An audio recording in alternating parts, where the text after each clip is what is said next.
किसान, अरे ओ किसान, अरे कहाँ है बे? ओए राम, आजा भाई, अंदर आजा। क्या कर रहा है? मटर पनीर बना रहा हूँ, खाएगा?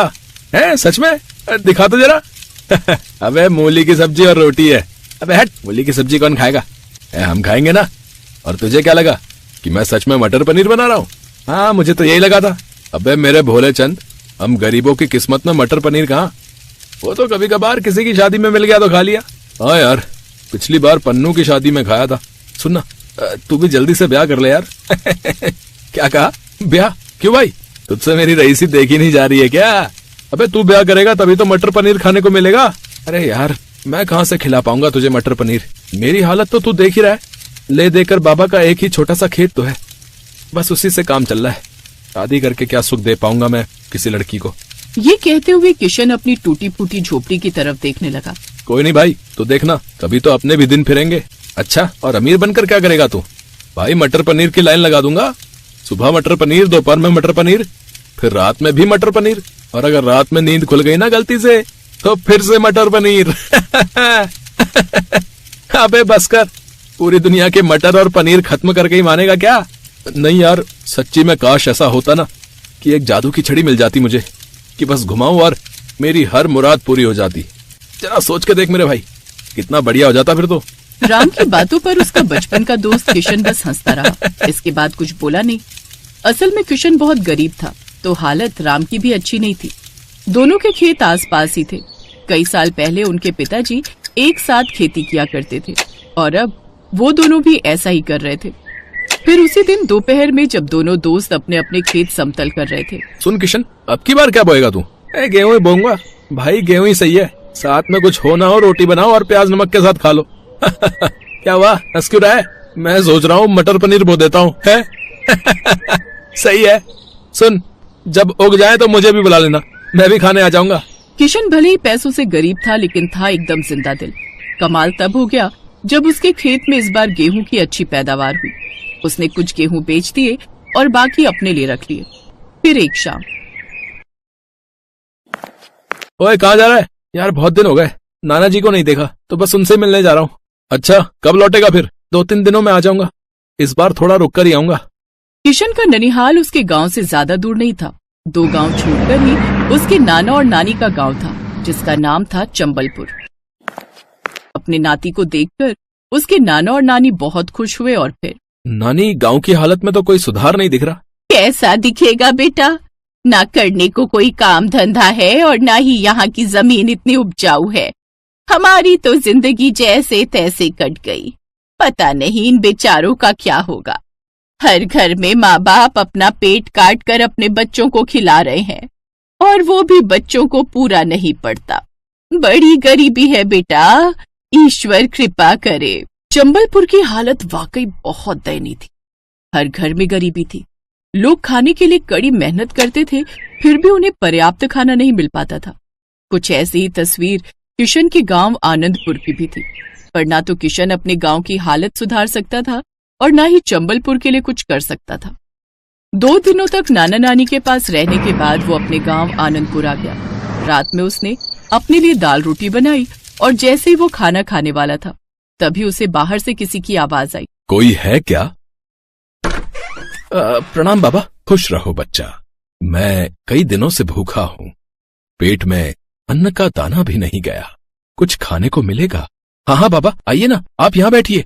किशन ने झट से साधु के लिए दरी बिछाई और फिर थोड़ी ही देर में किशन साधु के लिए वो दाल रोटी लेकर आ गया जो उसने अपने लिए बनाई थी।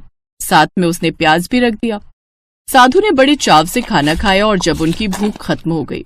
बच्चे, भगवान तुम्हारा भला करे, तुमने एक भूखे साधु को खाना खिलाया है।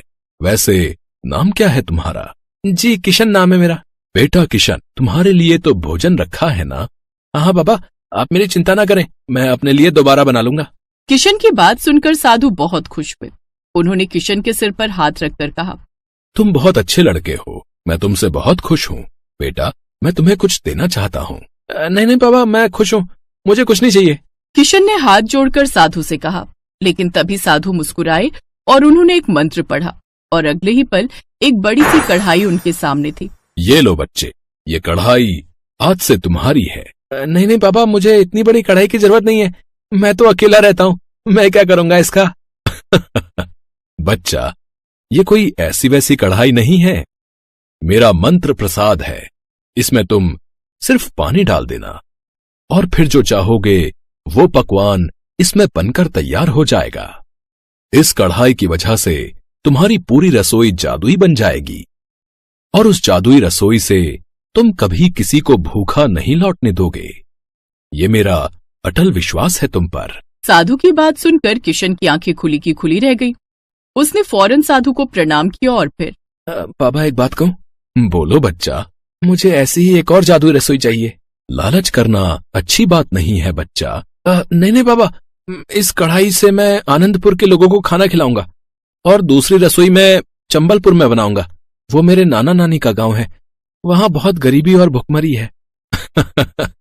ठीक है बच्चा, जैसा तुम चाहो, बस याद रखना चाहे जो हो जाए कभी लालच नहीं करना। इतना कहकर साधु वहां से चले गए। उनके जाते ही किशन के आंगन में अब एक और कढ़ाई थी। किशन झट से दोनों कढ़ाइयों को अपनी रसोई में लेकर गया। वहां कढ़ाई रखते ही उसकी रसोई जादुई हो गई। रसोई की हर चीज चमक रही थी। किशन ने झट से एक कढ़ाई में पानी डाला और ऐसा करते ही जादुई रसोई ने कमाल दिखाना शुरू कर दिया। उसने पहली बार उस कढ़ाई से मटर पनीर बनाया और फिर उसने राम को भी बुला लिया। राम, मेरी बात ध्यान से सुन। मेरे पास ये 2 कढ़ाई हैं, मैं इनमें से एक को यहां रखूंगा। तू कल से इसमें खूब सारा खाना बनाना और लोगों को खिलाना, और दूसरी कढ़ाई से मैं अपनी नानी की रसोई को जादुई बना दूंगा और फिर मैं वहां के गरीबों को भी मुफ्त में खाना खिलाऊंगा। ठीक है भाई, पर तू यहाँ आता तो रहेगा ना? हाँ, मैं हर 2 दिन में आता रहूंगा। राम ने वैसा ही किया जैसा किशन ने बताया था। गरीबों को मुफ्त खाना खिलाना शुरू कर दिया। उधर चंबलपुर में किशन ने उस कढ़ाई की मदद से अपनी नानी की रसोई को जादुई बना दिया। वो दिन भर कढ़ाई में पानी डालकर खाना प्राप्त करता और गरीबों को भरपेट खिलाता। ऐसे ही कई महीने बीत गए। दोनों गांव में अब कोई भूखा नहीं सोता था। फिर एक दिन किशन अपने गांव आनंदपुर आया तो उसने देखा पूरा गांव बाढ़ में डूबा पड़ा था। ये देखकर किशन बहुत घबरा गया। हे भगवान, ये क्या कर दिया? ये किस बात की सजा दी है आपने मेरे गांव को? किशन का इतना कहना था कि तभी उसके बगल में वही साधु प्रकट हुए। ये लोग अपनी करनी खुद भुगत रहे हैं। बाबा आप? लेकिन इन्होंने क्या किया? तुम्हारे दोस्त के मन में लालच आ गया था। वो जादुई रसोई से खाना बनाकर बेचने लगा, वो भी बहुत महंगे दामों पर। और जब गांव वालों को इस जादुई कढ़ाई के बारे में पता चला तो वो सब भी इसे छीनने और लूटने में लग गए।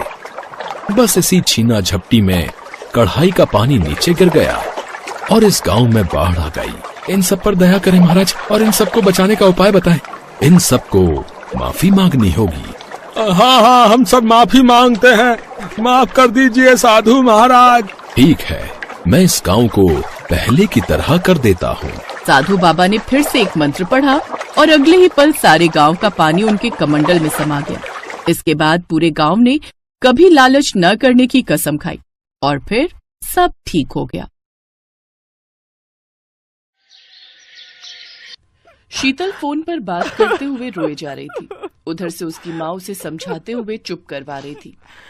मम्मी, मेरे काले रंग के लिए यहाँ सब मुझे ताने देते हैं। इसमें मेरी क्या गलती है अगर मैं काले रंग की हूँ? क्या काले रंग के लोग इंसान नहीं होते? अब तो बहुत मन खराब होता है मम्मी। मुझे आपकी बहुत याद आ रही है, मैं बहुत परेशान हूँ। रो मत बेटी, सब ठीक हो जाएगा। एक दिन तेरे ससुराल वालों को तेरी अच्छाई का एहसास जरूर होगा। शीतल फोन रख देती है और कमरे से बाहर आकर रसोई के कामों में लग जाती है। मम्मी जी, रसोई में मसाले खत्म हो गए हैं। आपके घुटनों में दर्द है और मैं जा नहीं सकती, मैंने मशीन लगाई है, कपड़े धोने लगी हूँ। अरे तो ये शीतल क्या कर रही है? इसे भेज दे मसाले लेने के लिए। वैसे भी इसकी काली शक्ल देख देख कर दिमाग और खराब होता है। थोड़ी देर घर से बाहर रहेगी तो घर में उजाला रहेगा।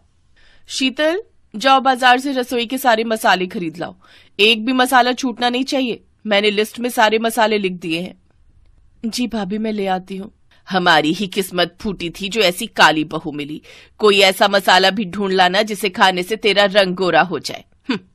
शीतल अपनी सास की बातें सुनकर चुप रहती है क्योंकि ये सब वो रोजाना ही सुनती थी। शीतल बाजार तो चली जाती है पर उस दिन बाजार बंद था। भैया, ये राशन की दुकानें क्यों बंद हैं?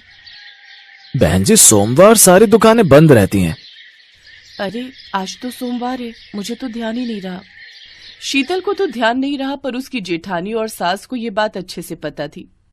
मम्मी जी, हमने अच्छा किया, आज सोमवार की छुट्टी होती है। वो बेचारी शीतल बाजार में मसाले की दुकान ढूंढ रही होगी। आप शीतल को तंग करने का कोई मौका नहीं छोड़ते हो। छोड़ना भी नहीं है, मैं तो सच में उससे बहुत नफरत करती हूँ। घूमती रहने दो धूप में बाजार में, जब खाली हाथ लौट कर आएगी तो अच्छे से सुना देंगे। शीतल बहुत परेशान थी। बाजार में मसाले की कोई भी दुकान नहीं खुली थी। शीतल घूमती रही। दोपहर में धूप बहुत तेज हो गई थी। शीतल को बहुत प्यास भी लगी थी। वो एक दुकान से पानी खरीदने जाने लगी तो उसने सड़क के किनारे एक बूढ़ी औरत को बेहोश देखा। हे भगवान, ये कौन है? बेचारी लगता है धूप से बेहोश हो गई है। मैं भैया से पानी खरीद कर लाती हूँ। भैया, जरा एक बोतल पानी देना। शीतल पानी की बोतल लेकर उस औरत के पास जाती है और उसके मुंह पर थोड़ी सी पानी के छींटे डालती है। औरत होश में आ जाती है। शुक्रिया बेटी, तुम्हें देखकर बहुत अच्छा लगा। तुमने मेरी मदद की। आज के जमाने में कौन किसी की परवाह करता है। बेटी, एक काम और कर दो, कुछ दूरी पर मेरा घर है, मुझे वहाँ तक छोड़ दो। बहुत कमजोरी महसूस हो रही है। क्यों नहीं दादी माँ, जरूर, चलिए। शीतल उन बूढ़ी औरत को उनके घर तक छोड़ देती है। बातों बातों में शीतल अपने बारे में बात करती है। बेटी, मैं तुम्हें बताना चाहती हूँ कि किसी जमाने में मैं एक मशहूर जादूगरनी थी। अब उम्र के साथ मैंने जादू करना छोड़ दिया है, पर मैं तुम्हारी मदद जरूर करूँगी। बेटी, मैं तुम्हें जादुई मसाले दूंगी। उन मसालों के इस्तेमाल करने से घर पर सभी लोगों का व्यवहार तुम्हारे लिए अच्छा हो जाएगा। सब तुमसे बहुत प्यार से बात करेंगे और सब ये भूल जाएंगे कि तुम्हारा रंग काला है। इससे तुम्हारी जिंदगी में खुशियाँ आ जाएंगी। पर एक बात का ख्याल रखना बेटी, ये मसाले हमेशा जादुई रहेंगे, पर हर रविवार की रात इन मसालों का जादू काम नहीं करेगा। इसलिए तुम्हें बहुत सावधानी रखनी है। तुम्हें उस रात किसी के भी सामने नहीं जाना, नहीं तो फिर से सब कुछ पहले जैसा हो जाएगा। उसके बाद ये मसाले अपना जादू नहीं दिखा पाएंगे।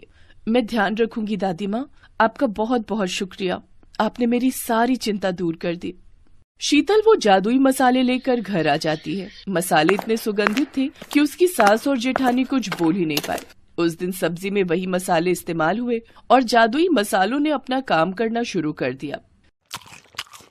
वाह, क्या सब्जी बनाई है शीतल बहू। चलो अब तुम भी बैठकर खा लो। सुबह से काम में लगी हुई थी। सारे सामान भी खरीद कर लाई हो घर के लिए। हाँ, बाकी की रोटियां मैं बना लेती हूँ। तुम भी बैठो और सबके साथ खाओ। शीतल हैरान रह गई। जादुई मसाले के जादू की वजह से उसकी सास और जेठानी उससे खूब प्यार से बात करने लगी।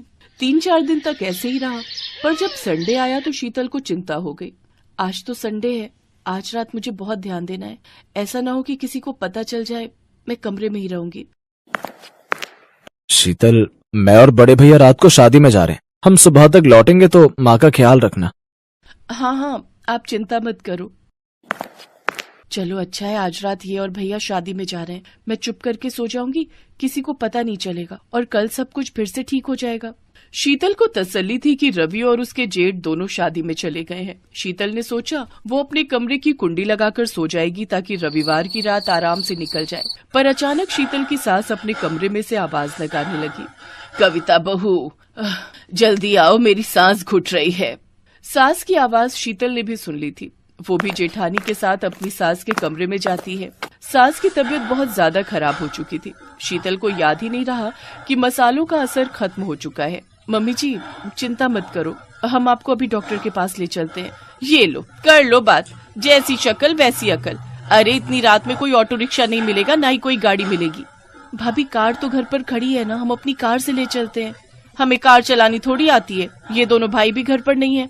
भाभी, मुझे ड्राइविंग आती है, आप टेंशन मत लो। चलिए मम्मी जी, मैं आपको डॉक्टर के पास ले चलती हूँ। शीतल ने बिना देर किए अपनी सास को कार में लिटाया और कार चलाकर अस्पताल ले गई। समय पर इलाज मिलने से सास की तबीयत में सुधार हो गया। पर ये क्या, मसालों का असर तो हट चुका था, फिर भी सास आज अपनी बहू शीतल की तारीफ कर रही थी।